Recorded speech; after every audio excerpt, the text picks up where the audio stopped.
Naku guys, eto mukhang sasakit na naman ang inyong mga ulo dito. Dahil nag-announce na at nagsabi na ang mismong Meralco natin na magtataas o magdadagdag sila ng singil dahil na din sa epekto ng bakbakan ng US, Israel at bansang Iran, no? So eto bagong balita, no? Kasunod ng malakihang taas presyo ng langis o ng mga gasolina, pati itong ating kinukuhanan ng kuryente, magtataas na din. Naku po, mukhang sasakit talaga ang inyong mga ulo dito. At pag nalaman nyo pa kung magkano ang itataas, na kung kayo ay kumukonsumo ng 200 kilowatts per hour yata, no? Yung maximum ng 200, ay may dagdag singil pag umabot kayo. Pero kung tingin ko naman hindi naman aabot kayo ng 200, ewan natin kung may dagdag pa ba yan, no? So ito, panoodin natin ngayon yung latest news tungkol nga dito dahil sa bakbakan. Nako, pati ang kuryente natin ay tataas. Hindi lang pamasahe, di ba? Pamasahe, tataas din yan dahil dito sa bakbakan, lalo na pag tumatagal. Tapos eto pa, kuryente, tataas din. Naku po, kawawa yung ating mga kababayan, no?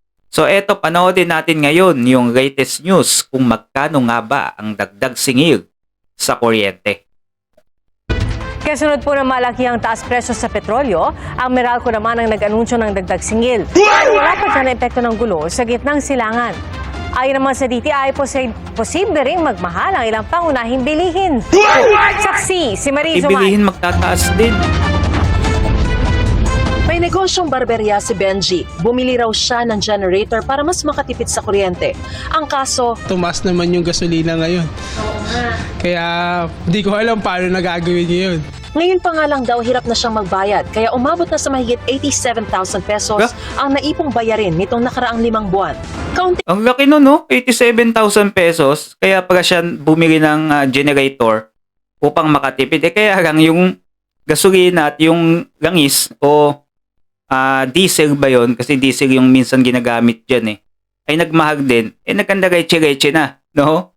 Imbis na makatipid siya, lalo yata siyang mapapagastos. Wala na siyang mapagkukunan upang makatipid pa. Kumuha pa siya ng generator, no? Sa kanyang negosyo o business. Tapos eto, nagkanda-reche-reche. Naku po, kawawa talaga yan. Isa na yan sa tatamaan talaga ng problema. Lalo na pag tumaas na naman, lalo yung kuryente natin. higpit pa ng senturuan dahil nag-anunsyo na ng dagdag singil sa kuryente ang Meralco. Tumaas daw kasi ang transmission at generation charge. Naku po, 70% ang itinaas ng ancillary service charges ng National Grid Corporation of the Philippines. Habang humigit kumulang 38 centavos naman kada kilowatt hour ang nadagdag sa generation charge dahil sa fixed charges na kaugnay ng ikalawang extension ng Power Purchase Agreement.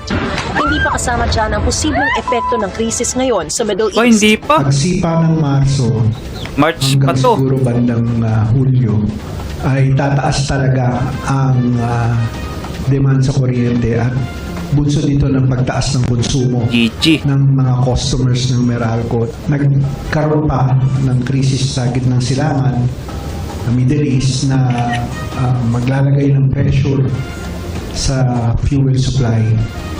Kaya those two factors are really most probably going to drive prices higher at kami gusto na namin i-emphasize yun na talagang it's almost inevitable.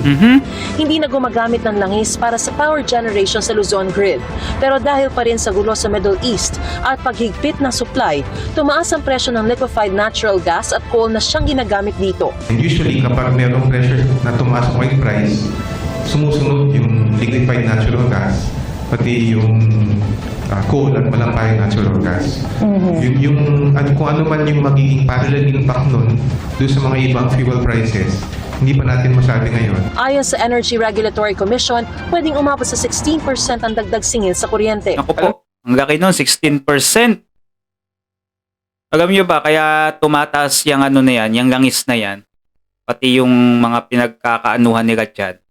May dinadaanan kasi yung mga nagdi-deliver ng langis doon sa sa bansa na yon, tapos binobomba sila ng ng bansang Iran kapag ka may pumasok at dumaan doon na walang pahintulot, no? O kung sino man yung kaaway nila na dumaan doon, yun, pasasabugin. Kaya hindi sila makapunta sa destinasyon ng ng pupuntahan nila. Kaya yan yung epekto talaga kapag digmaan dyan sa Middle East. Napakahirap talaga. Kailangan matapos yan. Lalo na etong si Donald Trump ay aatake pa ulit yan dahil nga etong bansang kalaban nila, 'di ba? Nagtalaga sila ng panibagong supreme leader na anak mismo nung napatay. Yun ang ikagagalit din ni Trump diyan, kaya hindi yan agad-agad matatapos tong digmaan na to, kaya magtitiis na naman talaga tayo sa mga taas presyo, mahal na bilihin, at eto nga, nag-uumpisa na. Alam naman nating lahat na yung ating produksyon ng kuryente, nakadepende ang malaking bahagi niyan sa inaangkat nating panggatong. Kung tataas ang demand, mas kakailanganin natin ng mas maraming supply o kuryente. Kasama na dito yung mga supply na nanggagaling sa mas mahal na mga planta. Patuloy ang panawagan ng mga otoridad na maging masinop, matipid at Yan, gawing ito. lifestyle ang pagiging energy efficient. Lalo na ngayong panahon ng tag-init para maibsan daw kahit papano ang impact ng krisis sa ating konsumo. At hindi dyan natatapos ang pasakit. Babala ng Department of Trade and Industry, posibleng tumaas din ang presyo ng ilang bilihin. Naku po. Apektado rin gasto sa distribution at logistics o yung pagbiyahe at pag-imbak ng mga produkto na aabot sa 10% ng production cost. Kabilang sa mga posibleng tumaas ang pati tinapay pagkain. na Pinoy Tasty at Pinoy Pandesal, sardinas, canned meat, processed milk, instant noodles, bottled water at kape. Minomonitor pa So isipin nyo guys, kahit kaunti lang yung itataas, piso, 3 piso, malaki ang impact niyan sa atin, no? Lalo na kung everyday kayong bumibili niyan, no? Ang laki ng impact nun. Pati pagkain natin tataas nang dahil dito sa digmaan. Kung isipin nyo guys, di ba? Nung naupo si Biden, wala masyadong digmaan. Nung si Trump, eto na, matindi. Kaya sabi nga ng ilan, mabuti pa nga daw si Biden, walang masyadong nung naupo si Trump, nagkandagay-chireche na daw ang Middle East. Ewan ko kung bakit nasabi nila yun, no? So, ano masabi nyo dito? Comment down below ko sa video natin. Huwag nyo ding kalimutan mag-subscribe, no? Baka pwede pakipindot na din ng notification bell nang sa ganun, lagi kayong updated sa mga susunod pa nating mga video. Ako, maghanda na kayo guys. Magtataasan na to.